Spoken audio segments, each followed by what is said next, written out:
is, guys. All the brokesters were bothering me over 100, probably 150 when it all came said and done.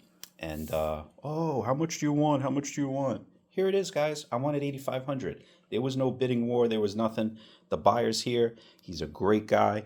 I chose him to buy the car because you know what? He came correct. Now I'll show you him taking it the right way too. There it is, guys. It's going the legit way. Guy signed the title, everything like that. He's about to bring it home to a garage. He's going to send me pictures when he does it.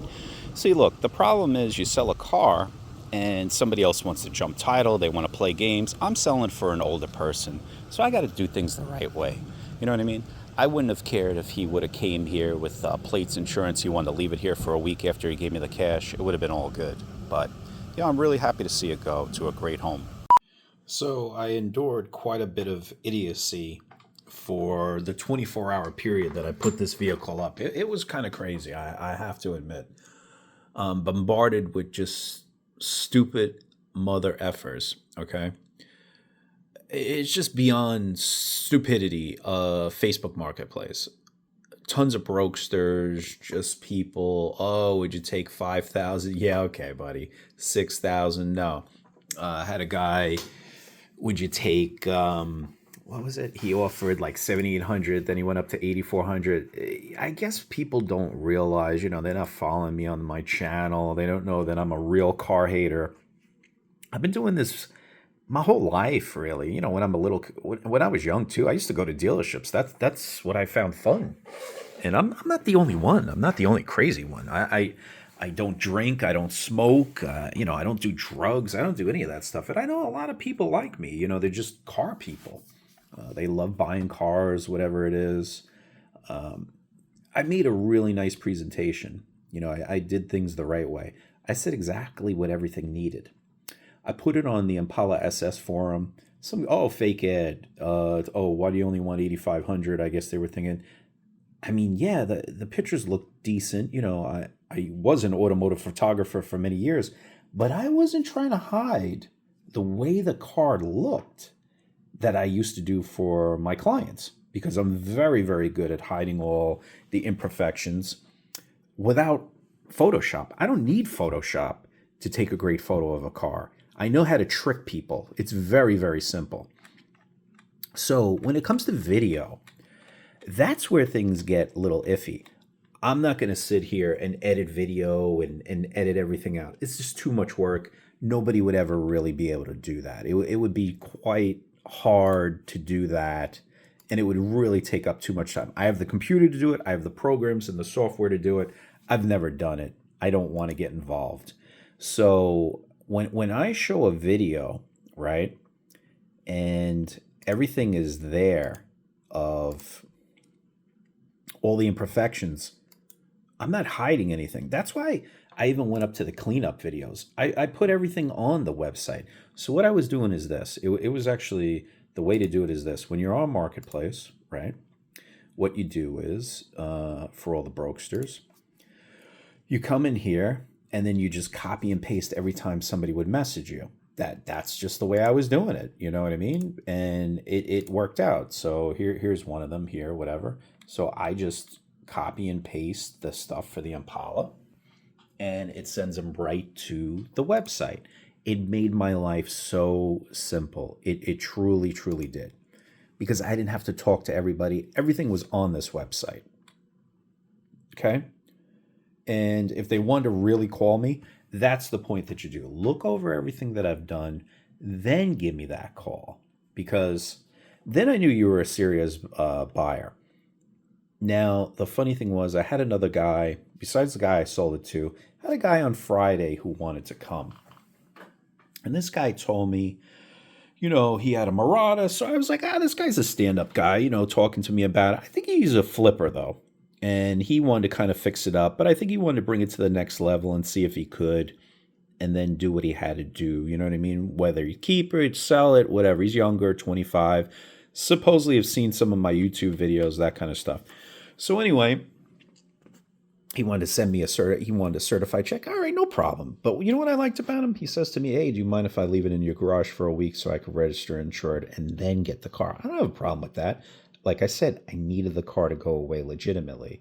So I said, yeah, no problem, blah, blah, blah. Next day happens, crickets. And not crickets, actually, he texts me some BS that he has COVID and he didn't feel good, blah, blah, blah.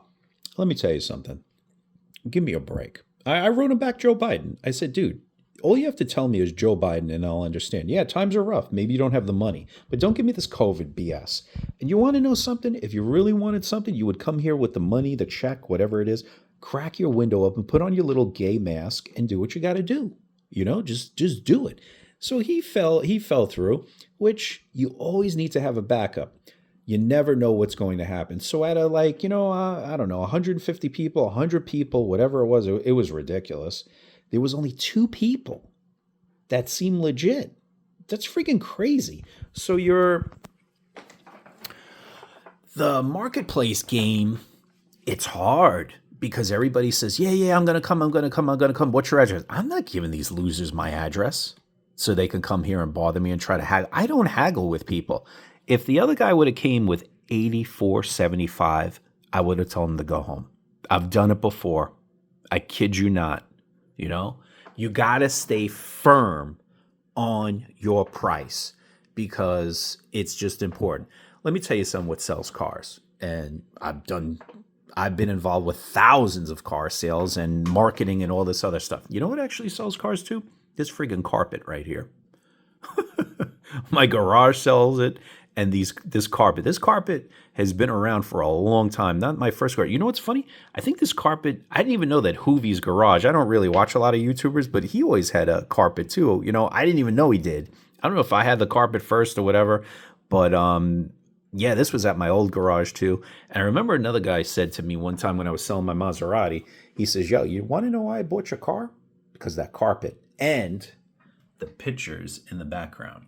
So those kind of things are they're cool, and your presentation is cool because it does matter. I was really dying to get rid of the Impala because I felt bad. My Audi was outside and I wanted to get it back on this carpet. The other thing that the carpet shows you is this. I would never put a car on here that's wet, dirty, or would stain the carpet. This carpet's, wow, it's probably got to be 10, 15 years old, at least by now. I don't know. And I wish it was bigger. See, in my other garage, it kind of fit perfectly because it was a smaller garage. But now I'm ramping up this garage to possibly do a couple more of these like resto things that I do and fix up my cleaners. I'm trying to get rid of stuff. I'm trying to make this more into a production line here.